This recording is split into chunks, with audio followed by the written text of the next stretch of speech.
یزید حج بیت اللہ کے بعد مدینہ المنورہ آیا اور شراب کی ایک مجلس بپا کی۔ حضرت امام حسین رضی اللہ تعالی عنہ جب وہاں پہنچے تو شراب کی پھیلی ہوئی بدبو کو محسوس کرتے ہوئے فرمایا، یہ بو کیسی ہے؟ تو نشے میں دھت یزید بولا، یہ شام میں بنتی ہے، اور ایک جام منگوایا اور اس کو پیتے ہوئے دوسرا جام حضرت امام حسین رضی اللہ تعالی عنہ کی طرف بڑھاتے ہوئے کہا، ابا عبداللہ لیجئے۔ تو حضرت امام حسین رضی اللہ تعالی عنہ نے فرمایا، میں اس کی طرف دیکھتا بھی نہیں ہوں، اور پھر وہ عشقی اشعار پڑھنے لگا۔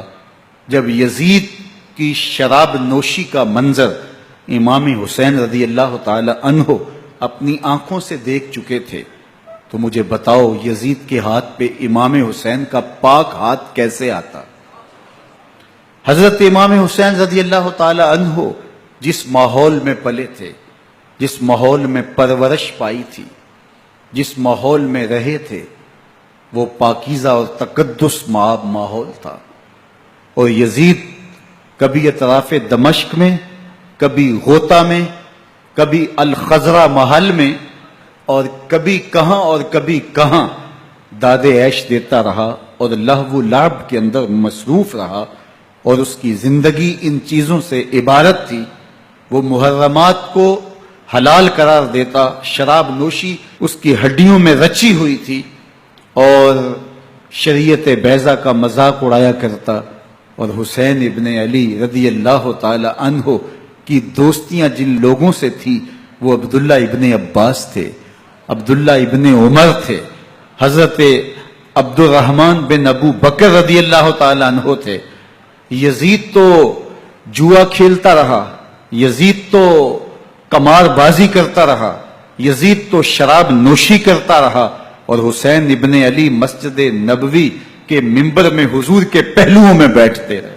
اللہ اکبر! حسین کے لیے پیغمبر کے سجدوں کو طول دیا جا رہا ہے۔ حضرت سیدہ فاطمہ الزہرا رضی اللہ تعالی عنہ کے گھر کے قریب سے گزرے تو حضرت امام حسین کے رونے کی آواز آ رہی تھی، تو آقا کریم علیہ السلام نے فرمایا کہ فاطمہ، حسین کو چپ کرواؤ، الا تعلمی ان بقاءہ یوزینی، تو جانتی نہیں حسین کا رونا مجھے دکھ دیتا ہے۔ حسین ابن علی کو حضور رونے نہیں دیتے تھے، ان کو دکھی نہیں ہونے دیتے تھے، کیونکہ رسول اللہ صلی اللہ علیہ وسلم جانتے تھے کہ یہ کتنے دکھ سہے گا، کتنی تکلیفوں سے گزرے گا، اور کتنے مصائب سہے گا۔ زمانے نے وہ گھڑیاں بھی دیکھی کہ حضرت حذیفہ بن یمان رضی اللہ تعالی عنہ فرماتے ہیں کہ میں حضور کی خدمت میں نماز مغرب کی ادائیگی کے لیے حاضر ہوا، اور میں نے یہ اجازت خاص طور پہ اپنی ماں سے اس شرط پہ لی تھی کہ امی آپ مجھے اجازت دیں، میں حضور کی خدمت میں حاضر ہوتا ہوں، مغرب کی نماز بھی ادا کروں گا، اور پھر حضور سے عرض کروں گا حضور میرے لیے اور میری ماں کے لیے بخشش کی دعا کر دیجئے۔ ماں نے اس شرط پہ اجازت دے دی اور میں حضور کی خدمت میں آ گیا، نماز مغرب ادا کی، سلام پھرا، لیکن حضور عبادات میں، ذکر میں، نوافل میں ایسے مشغول ہوئے کہ میں آرزو رکھنے کے باوجود بھی عرض نہ کر سکا۔ خیر، نماز عشاء کا وقت ہوا، اذان پکاری گئی، حضور مصلی پہ آئے، نماز پڑھی، سلام پھرا، اور حضور اٹھے اور کاشانہ اقدس کی طرف چل دیے۔ اب میرے دل میں یہ خیال رہ کے آ رہا تھا کہ ماں کو کیا جواب دوں گا، میں تو حضور سے بخشش و مغفرت کی دعا کروا ہی نہیں سکا۔ جب حضور چل پڑے تو غیر ارادی طور پہ میں بھی حضور کے پیچھے چل پڑا، تو حضور نے رخ پھیرے بغیر فرمایا، من ھذا، میرے پیچھے پیچھے کون آ رہا ہے؟ پھر خود ہی کہا، حذیفہ تو نہیں؟ تو میرا دل دھڑک رہا تھا، قلت نعم، میں نے کہا جی حضور میں حذیفہ ہوں۔ فرمایا، ما حاجتوں کا غفر اللہ لکا ولأمکا، کیا کام ہے؟ اللہ تجھے بھی بخش دے، تیری ماں کو بھی بخش دے۔ اب جو کام تھا وہ جنبش لب سے پہلے ہی ہو گیا، یہاں تو لفظوں کا سہارا بھی نہیں لینا پڑتا، وہ بند لبوں کی بولیاں بھی سنتے ہیں۔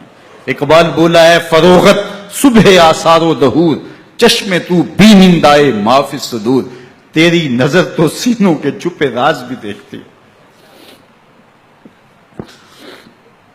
تو کہا، ما حاجتوں کا غفر اللہ لک ولأمک،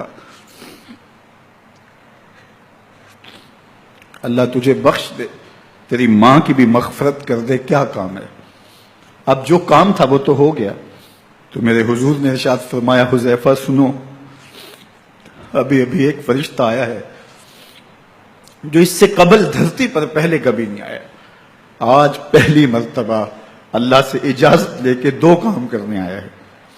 ایک تو مجھے سلام کرنے آیا ہے، اور دوسرا خوشخبری دینے آیا ہے کہ آپ کی بیٹی فاطمہ جنتی عورتوں کی سردار ہے، اور حسن اور حسین جنتی جوانوں کے سردار۔